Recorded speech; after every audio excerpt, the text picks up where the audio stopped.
We all know that the Air Force One is the go-to sneaker for all casual fans. Last year alone, the Air Force One sales were at $800 million, which $300 million of that was profit. That's crazy. Well, Devin Booker has brought out his new signature sneaker, the Book One.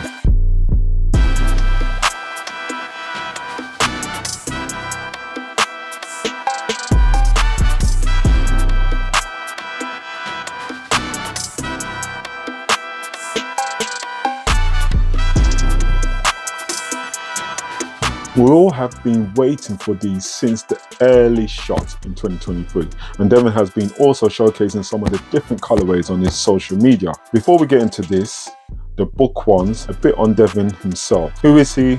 Why does he get the signature shoe? So Devin is the son of former basketball player Devin Booker. Devin is a 4-time All-Star and helped the Suns reach the NBA Finals in 2021. The following season, he was named the All-NBA first team and helped lead the Suns to a franchise record of 64 wins. Booker also won a gold medal on the 2020 US Olympic team in Tokyo.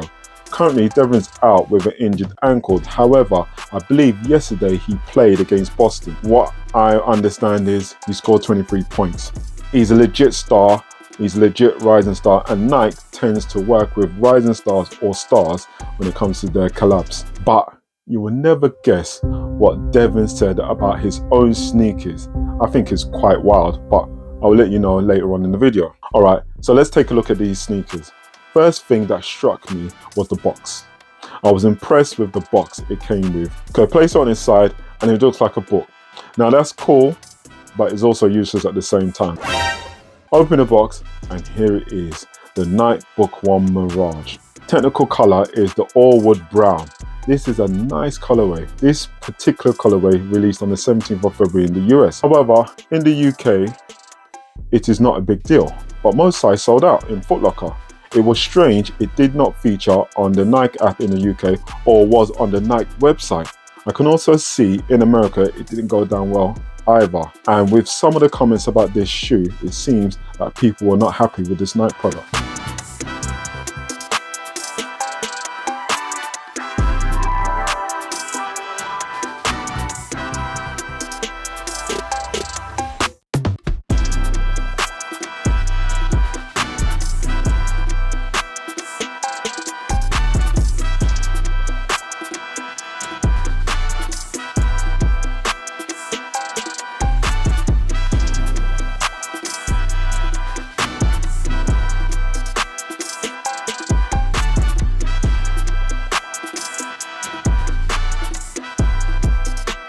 My view is this sneaker is 100% like the Air Force One, but reimagined.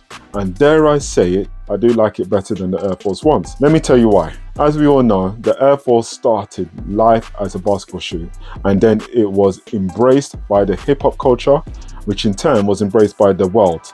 But unfortunately, not by me. One of the main reasons for this is I just found it too bulky and square and not interesting enough for me. This is probably the main reason why everyone else liked it and it worked for them. The shoe design strikes a balance between simple with a twist. Therefore, it works with a lot of outfits. The midsole is thick and flat despite the area in the heel. The toe box only has the perforated holes going for it, and the rest is nothing to write home. But again, that's my opinion. I looked at the Air Force One and I thought that's about it. Nothing special. Hold on. Let's stop the video here. Yeah, we know that the Air Force One is known for working with casual wear and also working with smart casual wear. We saw the famous photo of Jay-Z wearing his suit with his Air Force Ones. How does the Book One stack up against the Air Force One? Because it does look similar, but reimagined. So what we have here is a tracksuit for Matalan, typical grey and jersey material, £12 each, top £12, bottoms £12, so quite cheap. And then that covers the casual. Okay, for the smart, we have this oversized shirt, and then we have the pin tuck joggers, and both from Marks & Spencer's. The oversized shirt is from the Autograph range, and also the joggers from the Autograph range as well. You know, this is a bit more expensive.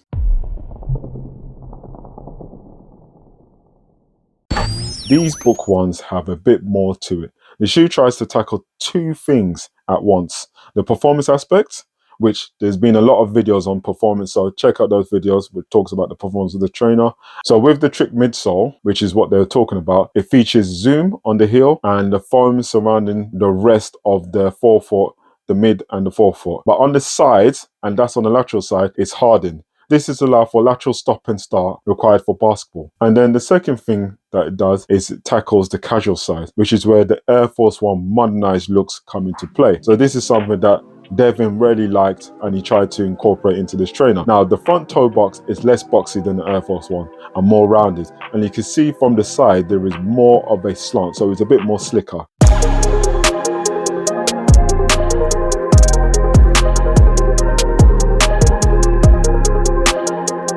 You have suede leather covering the front third of the sneaker, and then the rest is this pattern material.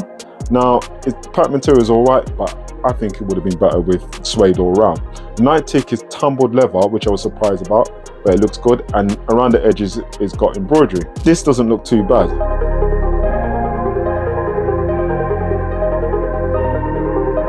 You also have a nice feature like the 96 on the pull tab is the year that Devin was born. Also, you have chapter 1 going down the tab, and with the loop you have layers which looks like pages, which is cool. That's a nice little touch. Book 1 on the tongue and a translucent outsole. Now the translucent outsole looks good for now, but you can see that starting to look tarnished, and you probably, as you wear it, it don't look that great, but we'll see. So remember what I said earlier. Now Devin came up with a wild statement. So what he said about these is a bit crazy.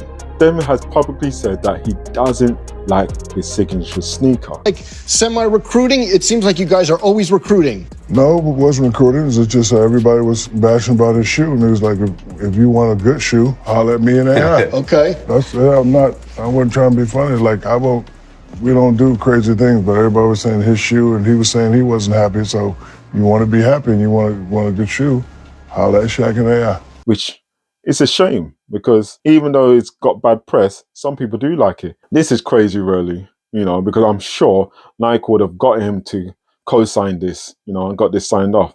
This might be as a result of the comments that have been made. So it didn't get quite a good reception. So maybe he was influenced that's why he's trying to rubbish it. My opinion, for £130, I personally think this is not too bad. My only concern is I have seen on quite a few videos when it's on foot that from the side profile, you can see that the front toe box starts to deform, and you can see creases, and it deforms in an ugly way. So over time, I can see this starting to look bad. That's the only issue I have. I mean, at the moment, it looks good, but over time, it could start looking a bit rough. I am number one, not number two. If I'm not the one, I'm uncomfortable. See the competition I've been running through. Leveled up, I only see him in my rear view. Switch. Yeah, I'm ballin'. Yeah, I'm ballin'. Been ballin'. Switch. Yeah, I'm ballin'. Yeah, I'm ballin'. Been ballin'. I'm winning, get buckets from the court side to the nosebleeds. Yeah, they love it. I'm winning, get buckets from the first in and the last out. See me coming. First take, I'm hotter than hot. Hotter than some boiling water, I bubble the pot. My personal thoughts on this is, this particular colorway is really nice, and there's quite a few colorways that potentially could be coming up. I do prefer these to the recent Ash and Slate colorway. Not really feeling that, but if Nike produced an all-white version like the Air Force Ones, I think this will pop off from a casual lifestyle, and it's all leather. Now size-wise, these fit quite snug, but not too snug, and I'm assuming because of the performance element, that's why it's quite snug, but I think it's true to size. There is a lot of cushioning, and you can see that it's got a hell of a lot of cushioning around the ankle bit. A lot of cushioning, so I'm assuming that's the support that it needs. What I do like is the inner sock liner. It's got that silky feel. It just feels nice. The cushioning does feel really, really thick and plush. Also, if you take a look at the tongue has got cushioning as well, which gives that comfort and locked in feeling. And if you like the Air Force Ones or not, this definitely could be a valid alternative. So I would advise you to take a look at this. It's not, the price are comparable. Anyway, thanks for watching. And if you are interested in sneakers which are versatile and work with any outfit in your wardrobe, check out this video here. Not number two. If I'm not the one, I'm uncomfortable. See the competition, I've been running.